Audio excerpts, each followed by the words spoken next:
తిరిగి BCN news కి స్వాగతం. కడప జిల్లా బ్రహ్మంగారి మఠం మండల కేంద్రంలోని 5 రోడ్ల కూడల్లో ఆర్మీ ఉద్యోగి శివారెడ్డి ఆధ్వర్యంలో పుట్టపర్తి సత్యసాయిబాబా శత జయంతి సందర్భంగా అన్నదాన కార్యక్రమం నిర్వహించారు.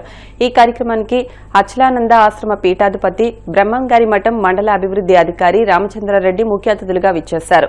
అనంతరం గిరిజానంద స్వాముల వారు మాట్లాడుతూ అనంతపురం పట్టణానికి నీటిని అందించిన అపర భగీరథుడు పుట్టపర్తి సాయిబాబాని కొనియాడారు. అక్కడ విచ్చేసిన వారితో పుట్టపర్తి సాయిబాబా జీవిత విశేషాలను పంచుకున్నారు. అనంతరం అన్నదాన వితరణ కార్యక్రమం చేపట్టారు.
మానవులను సమముగా ప్రేమించు, కులమతాల నుంచి కోపపడకు, కాపు జాతి నెల్ల కరుణించమని శ్రుతుల్. కాళికాంబ హంస కాళికాంబ బ్రహ్మంగారి మాట. సర్వమానవులను సమముగా ప్రేమించు, అందరినీ ప్రేమించాలి, అందరినీ సమాదరించాలి, అందరినీ సేవించాలి. ఈ తత్వమే పుట్టపర్తి సాయిబాబా గారు లవాల్ సర్వాల్ అని చెప్తారు. వారి దగ్గరకు వచ్చిన ప్రతి ఒక్కరి చేత కూడా వారు చెప్పేటువంటి మాట ఏమిటంటే సేవ చేయండి, సేవ చేయండి, సేవ చేయండి. తన భక్తులను శిష్యులను అందరినీ కూడా సేవకులుగా తీర్చిదిద్దాలి అనేటువంటిదే స్వామి సంకల్పం. వారి బాటలో ఈరోజు దేశవ్యాప్తంగా అనేక ప్రాంతాలలో ఆయన జన్మదినోత్సవాలు జరుగుతూ ఉన్నాయి. ఒక అద్భుతమైనటువంటి విషయం ఏమిటి అంటే ఆర్ఎస్ఎస్ ప్రారంభమై 100 సంవత్సరాలైంది, శతాబ్ది ఉత్సవాలు జరుగుతున్నాయి. స్వామివారి శత జయంతి ఉత్సవాలు కూడా ఈ సమయంలో జరగడం అనేటువంటిది అక్కడ సంఘము యొక్క లక్ష్యమైన దేశము ధర్మము, స్వామి యొక్క ఆదేశము సందేశము కూడా దేశ ధర్మాలే. దేవుడు లేడు అనేటువంటి దాన్ని వారు ఒప్పుకునేవారు కాదు. దేవుడు లేడు అనే చెప్పాలి అంటే దెర్ ఈజ్ నో గాడ్ అంటారు ఇంగ్లీష్లో. There is no god. Is అంటే ఉన్నది, ఉన్నాడు, ఉన్నది అనేటువంటి అర్థంలో మనం వాడతాము. ఈజ్ వాడి తర్వాత నో వాడుతూ ఉన్నాడు అంటే ఉన్నదాన్నే లేదు అని చెప్పడానికి అవకాశం ఉంది.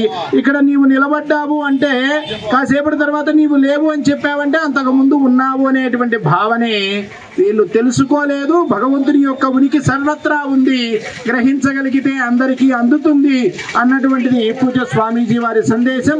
వారి ఆదేశాన్ని, వారి ఆశీస్సుల్ని అందుకని వారి భక్తులంతా కూడా ముందుకు వెళ్తూ ఉన్నారు. అందరికీ అన్నదానం చేసేటువంటి మహత్తరమైన కార్యక్రమం జగద్గురుని సన్నిధానంలో ఈరోజు బ్రహ్మంగారి మఠంలో జరగడం అందరికీ కూడా సంతోషదాయకమైనటువంటి విషయం. ఈ ఐఏఎస్లు వచ్చినా, ఐపీఎస్లు వచ్చినా, ఎంత పెద్ద అధికారులు వచ్చినా, ఎంత పెద్ద పారిశ్రామికవేత్తలు వచ్చినా స్వామి సన్నిధిలో ఆ చెప్పులు సరిచేయటం దగ్గర, లేకపోతే మిగతా వారందరినీ కూడా మౌనంగా నిలబెట్టడం దగ్గర వారు బాధ్యత వహించేవారు. అటువంటి వారందరినీ కూడా ఆదర్శంగా తీసుకొని బ్రహ్మంగారి మఠాన్ని మరింత సుందరీకరణ చేసుకునేటువంటి ప్రయత్నం మనం చేద్దాం. ఈ పరిసరాలను శుభ్రం చేసుకునేటువంటి ప్రయత్నం చేద్దాం. ఇక్కడ స్వామి సేవలో అందరం పునీతులమయ్యేటువంటి ప్రయత్నం చేద్దాం. స్వామి కరువు జిల్లా అయినటువంటి అనంతపురం జిల్లాకే నీటిని అందించినటువంటి భగీరథుడు సత్యసాయిబాబా గారు. వారి సందేశాన్ని తీసుకొని నీటిని మనం సంరక్షించుకుందాం, అందరినీ సేవిద్దాం, అందరినీ ప్రేమిద్దాం, అందరినీ కలుపుకొని నడుద్దాం, అందరితో కలిసి నడుద్దాం. జై శ్రీరామ్, భారత్ మాతాకి జై. బాపట్ల జిల్లాలో కాలువలో పడి ఓ కారు గల్లంతైంది. సంతమాగులూరు మండలం మక్కినవారి క్రాస్ రోడ్డు వద్ద అద్దంకి బ్రాంచ్ కెనాల్లోకి కారు దూసుకెళ్లింది. ఓ కారు వినుకొండ నుంచి ఒంగోలు వెళ్తుండగా బైక్ అడ్డుగా వచ్చింది. కారు డ్రైవర్ దాన్ని తప్పించే క్రమంలో కారు కాలువలోకి దూసుకెళ్లింది. కారులోకి వ్యక్తిని అటుగా వెళ్తున్న అయ్యప్ప స్వామిని రైతులు కాపాడారు. అయితే కారు మాత్రం కాలువలోకి నీటి ప్రవాహానికి కొట్టుకుపోయింది. స్థానికుల ఫిర్యాదుతో సంఘటనా స్థలికి చేరుకున్న పోలీసులు కారు కోసం గాలింపు చర్యలు చేపట్టారు. అయితే కారు ఆ ప్రవాహంలో కొంత దూరం కొట్టుకుపోయిన తర్వాత ఓ పక్కకు రావడంతో పోలీసులు కారును బయటకు తీయించారు. పాకిస్తాన్లోని సింధు ప్రాంతం ఏదో ఒక రోజు తిరిగి భారతదేశంలో కలవొచ్చని రక్షణ శాఖ మంత్రి రాజ్నాథ్ సింగ్ సంచలన వ్యాఖ్యలు చేశారు. దేశ విభజన సమయంలో పాకిస్తాన్లో అంతర్భాగమైన సింధుతో భారత్కు విడదీరాని నాగరికత, సాంస్కృతిక సంబంధాలు ఉన్నాయని ఆయన అన్నారు. న్యూఢిల్లీలోని విజ్ఞాన భవన్లో విశ్వసింధి హిందూ ఫౌండేషన్ నిర్వహించిన స్వశక్తి సమాజ్ సమృద్ధ్ భారత్ కార్యక్రమంలో రాజ్నాథ్ సింగ్ పాల్గొన్నారు. ఈ సందర్భంగా ఆయన మాట్లాడుతూ భౌగోళికంగా సింధు ప్రస్తుతం మనతో లేకపోవచ్చు, కానీ నాగరికత పరంగా అది ఎప్పుడూ భారతదేశంలో అంతర్భాగమే. చరిత్రలో సరిహద్దులు ఎన్నోసార్లు మారాయి.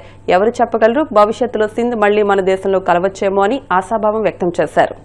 भारत देश की सनातन संस्कृति में मैं जानता हूं कि हमारी सभ्यता की शुरुआत सप्त सिंधु के रूप में जानी जाती है, जहां मां गंगा को हमारी संस्कृति में सबसे पूज्य माना गया है। वही सिंधु नदी तो भारतीय अस्मिता की सबसे बड़ी प्रतीक मानी जाती है। और आप में से कई लोग इस बात को जानते होंगे कि दूसरे देशों में भारत की पहचान ही सिंधु नदी से की जाती है, जिसे रोमन लोगों ने इंडस रिवर कहा है। भारत के बारे में जिस पश्चिमी इतिहासकार ने लिखा है उसका नाम है मेगास्थनीज, और उसकी किताब का नाम है इंडिका। यानी भारत की कल्पना आप सिंधु नदी के बिना तो कर ही नहीं सकते। भारत के विभाजन के कारण मेरे साथियों, सिंधु नदी का एक बड़ा हिस्सा आज तो पाकिस्तान में चला गया है। पूरा सिंध प्रांत ही आज पाकिस्तान में है, मगर इसका अर्थ यह नहीं है कि सिंधु सिंध है और सिंधी समाज का महत्व हमारे लिए आज कम हो गया है। इसका यह मतलब नहीं है। हमारे लिए उनका महत्व आज भी उतना है जितना हजारों साल पहले था। और यही कारण है कि साल 2005 में सुप्रीम कोर्ट ने हमारे राष्ट्रगान से सिंध शब्द निकालने की याचिका को खारिज करते हुए कहा था कि सिंध शब्द केवल एक भौगोलिक स्थान से जोड़कर नहीं देखा जाना चाहिए, क्योंकि यह शब्द भारत और सिंधी समाज की सांस्कृतिक पहचान से पूरी तरह जुड़ा हुआ है। आज भी हम लोग बड़े गर्व से गाते हैं पंजाब, सिंध, गुजरात, मराठा, और आगे भी गाते रहेंगे, सदैव गाते रहेंगे। जब तक हमारा अस्तित्व है तब तक हम गाते रहेंगे। आज हम जब सिंधी समाज की बात करते हैं तो हम केवल एक समुदाय की बात नहीं करते हैं, बल्कि एक ऐसी विरासत की बात करते हैं जो सनातन का अटूट हिस्सा है, जिसकी जड़ें भगवान राम से जुड़ी हुई हैं, जिसने हमारी संस्कृति और सभ्यता को समृद्ध करने में अपना बहुत बड़ा योगदान किया है। ऐसी विरासत को मैं हृदय से प्रणाम करता हूं। और मैं यहां पर आदरणीय लाल कृष्ण आडवाणी जी का भी जिक्र करना चाहता हूं। हमारे नेता थे, आज हैं। आडवाणी जी ने अपनी एक पुस्तक में लिखा है कि सिंधी हिंदू और विशेषकर उनकी पीढ़ी के लोग अभी भी भारत से सिंध को अलग करने की बात को स्वीकार नहीं कर पाए हैं। न केवल सिंध में बल्कि पूरे भारत में हिंदू सिंधु नदी को पवित्र मानते थे। सिंध के कई मुसलमान भी मानते थे कि सिंधु का जल मक्का के आबे जमजम से कम पवित्र नहीं है। यह मैं उनका कोट बतला रहा हूं, यह आडवाणी जी का कोट।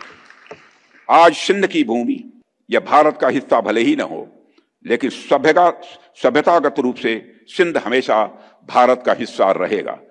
और जहां तक जमीन की बात है तो बॉर्डर्स तो बदल सकते हैं, क्या पता कल को सिंध भारत में फिर से वापस। వార్తలు ముగించే ముందు ముఖ్యాంశాలు మరొకసారి. యలమంచిల్లో అట్టహాసంగా టీడీపీ మండల కమిటీ అనుబంధ విభాగాల నూతన కమిటీల ప్రమాణ స్వీకారోత్సవం. పార్టీ శ్రేణులతో కలిసి బైక్ ర్యాలీలో పాల్గొన్న మంత్రి నిమ్మల. రాప్తాడు మాజీ ఎమ్మెల్యే తోపుదుర్తి ప్రకాష్ రెడ్డి సోదరుడి కుమార్తె వివాహ వేడుకకు హాజరైన జగన్. నూతన వధూవరులను ఆశీర్వదించిన వైసీపీ అధినేత. చంద్రబాబుతో తనకు ఎలాంటి వైరం లేదని స్పష్టం చేసిన వైసీపీ మాజీ ఎంపీ విజయసాయిరెడ్డి. పవన్ కళ్యాణ్ 20 ఏళ్లుగా తనకు మిత్రుడని వ్యాఖ్య.